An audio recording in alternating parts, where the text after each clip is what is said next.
नमस्कार सभी को। आज हम करेंगे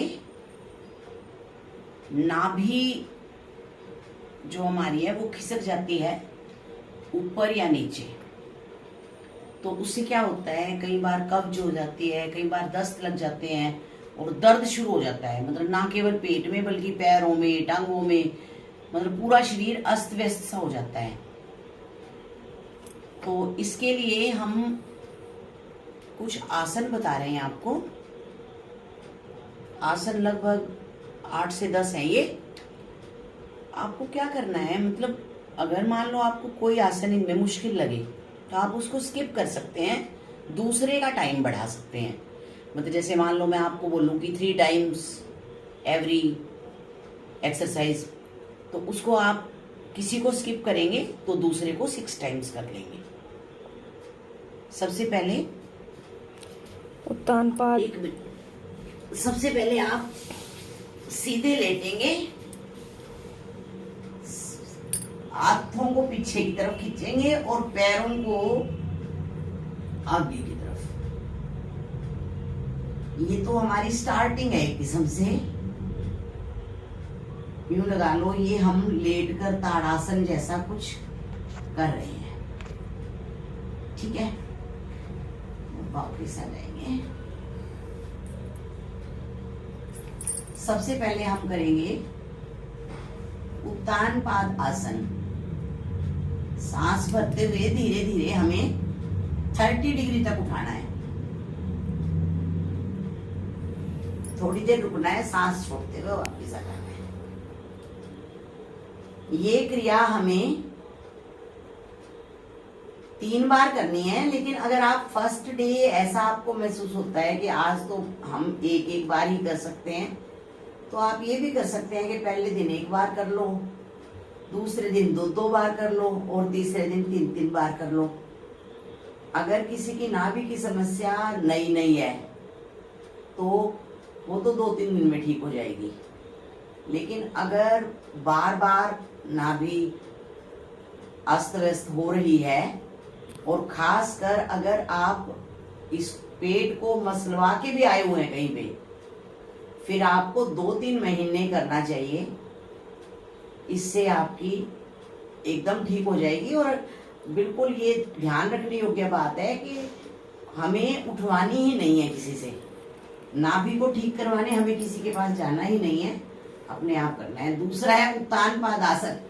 ये हम कम से कम 60 डिग्री पे लेके आएंगे अपनी दोनों लेग्स को।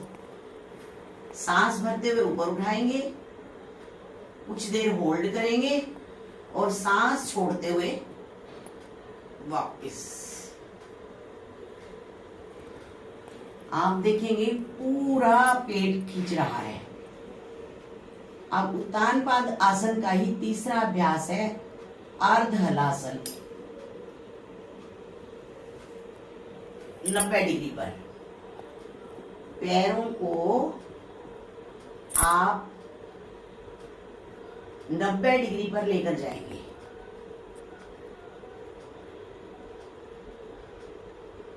कुछ देर होल्ड करेंगे और धीरे धीरे वापस। ये सारे आसन आपको 3-3 बार करने हैं। नेक्स्ट अर्ध पवन मुक्तासन। अर्ध पवन मुक्तासन में आपको क्या करना है, पहले आपको सांस भरते हुए घुटने को लाना है इधर ऊपर, ऐसे होल्ड करना है और सांस छोड़ते हुए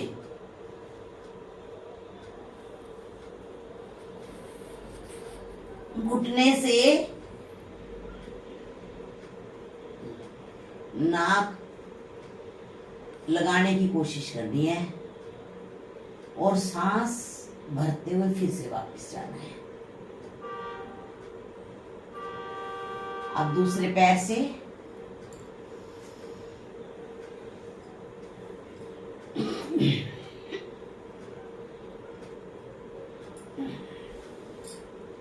ये अर्ध पवन मुक्तासन है, ये भी आपको 3-3 बार करना है। अब पवन मुक्तासन पूर्ण, इसमें आपको दोनों पैरों को फोल्ड करना है सांस भरते हुए आपने ये कर लिया, सांस छोड़ते हुए यहाँ पे आप थोड़ा झूल भी सकते हैं।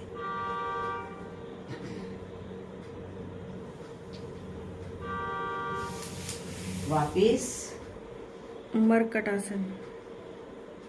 मरकट आसन के हमारे पास 3 पोज हैं। पहला पोज है, हम दोनों पैरों को मतलब एड़ियों को हमने हिप्स से लगा लेना है। इधर दोनों घुटनों को मिलाकर गर्दन अपोजिट साइड, और घुटने अगर राइट में है तो गर्दन लेफ्ट में, घुटने अगर लेफ्ट में है तो गर्दन राइट में। अब जो है दोनों घुटनों में हमें, दोनों पैरों में कम से कम 1 फीट का फासला रख लेना है, दूरी 1 फीट की। और फिर से वही हमें क्रिया दोहरानी है। इसमें क्या होगा कि हमारा घुटना जो है तलवे पे लगेगा,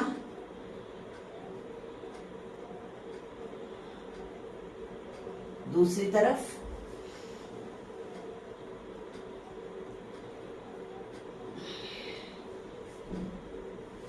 वापिस। अब मरकट आसन का तीसरा पोज, सांस भरते हुए पहले 90 डिग्री पे, फिर ये ऐसे जहां तक आपसे हो। दूसरा पैर बिल्कुल सीधा रखना है, गर्दन दूसरी तरफ। यहाँ आप सांसों को नॉर्मल भी कर सकते हैं, धीरे धीरे, अगर आपसे ज्यादा देर रोका ना जाए। सांस छोड़ते हुए वापस। अब दूसरी तरफ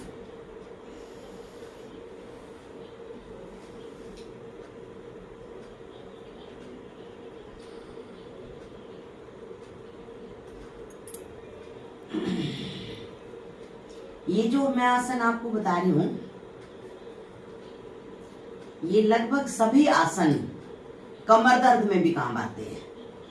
कमर दर्द होता है ना, तब भी हमें ये आसन करने होते हैं। और वैसे भी जितने भी हमारे इंटरनल पार्ट्स हैं, किडनी, लीवर, यूट्रस, सबके लिए बहुत अच्छे हैं। नेक्स्ट सेतुबंध आसन। सेतुबंध आसन। सेतुबंध आसन में आपने दोनों घुटनों को खड़ा कर लिया ऐसे, और हाथों को आपने यहां से एडी पकड़नी है और सिर को जमीन पे रखे रहना है, बीच में, बीच से उठाना है। मतलब ये जगह है ना, ये यहाँ पे आपका पूरा तनाव आएगा। और अगर आपको और भी ज्यादा मतलब थोड़ा सा कर सकते हैं तो ऐसे कमर को उठा के, ये सेतुबंध आसन है। इसमें भी आपको 3 टाइम्स ही करना है, ये भी। नेक्स्ट सुप्त वज्रासन। हाँ जी, ये जो बाई करवट लेके पहले आप आराम से उठेंगे। सीधे तो किसी भी व्यक्ति को नहीं उठना चाहिए, लेकिन जिसकी नाभि डिगी रहती है उसको तो कभी भी नहीं उठना चाहिए सीधे, बाई करवट लेकर ही उठना चाहिए। ये जो आसन मैं आपको बता रही हूँ अगला, थोड़ा सा डिफिकल्ट है। पहले आप वज्रासन में बैठ जाएंगे, फिर आप आगे से इनमें घुटनों में थोड़ी सी दूरी बना लेंगे और धीरे धीरे अपने शरीर को नीचे टिका लेंगे। देखो, मतलब ये थोड़ा सा मुश्किल है, चलो कोशिश करते हैं। आप भी करेंगे, हम भी करेंगे, ठीक है। अच्छा, फिर इसमें ना आप देखो, पहले ऐसे ऐसे ऐसे ऐसे जाते जाओ यहाँ पीछे तक, ठीक, यहाँ ऐसे, और फिर थोड़ा सा एक स्टेप बैक लेके यूं अपने हाथों को टिका लो। और ऐसे। इन हाथों को आप फिर यहां भी रख सकते हो और यहां भी रख सकते हो। ये सुप्त वज्रासन है और इसी तरह से फिर आपको कोहनियों की मदद से, हाथों की मदद से उठना भी है। ये आसन अगर आपको मुश्किल लग रहा हो तो इसकी जगह आप दूसरे आसन कर लें धीरे धीरे। देखो, जैसे आपने शुरू से, मैं फिर बताती हूँ कि कहाँ तक तो सभी कर ही सकते हैं। पहले आपने वज्रासन, ये मैं ऑनलाइन प्राणायाम की क्लास ले रही थी तो इन्हीं कोमल जी ने ये कहा था कि नाभि के बता दूं, तो मैंने कहा उसमें प्राणायाम की क्लास थी, खाना खाए को भी बहुत देर नहीं हुई थी उस टाइम, तो ये आसन उस टाइम नहीं हो पाते, इसलिए अब वीडियो बनाई मैंने, इसकी बना रही हूँ। मतलब इसमें पहले आप वज्रासन में बैठे थे, फिर आपने क्या करना है, दोनों इनको घुटनों को थोड़ा सा दूर करके, फिर जैसे मान लो आपने यहाँ तक हो गया, पहले दिन यहाँ तक हो गया, अगले दिन अगले दिन फिर यूं कर करके यूं जहां तक पहुंच सकते हो, अगले दिन यहाँ पहुंच जाओ, अगले दिन और यहाँ पहुंच जाओ, फिर अगले दिन और आगे तक का कर लो। तो ये हमारे नाभि के लिए अभ्यास है। किसी भी व्यक्ति से आप इसको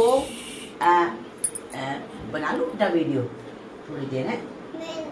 मुझे भी थोड़ा योगा करने को मन है। अभी आपका भी करवा देंगे। अभी आपका मन होना चाहिए, मैं तो आपको भी करवा दूंगी। ऐसे तो 2 3 एक कर और भी है दूसरे रूम में। तो हमें ये ध्यान रखना है कि हमें नाभि या धरण, इसको मसलवाने बिल्कुल नहीं जाना, इसी तरीके से अपनी ठीक करनी है। धन्यवाद।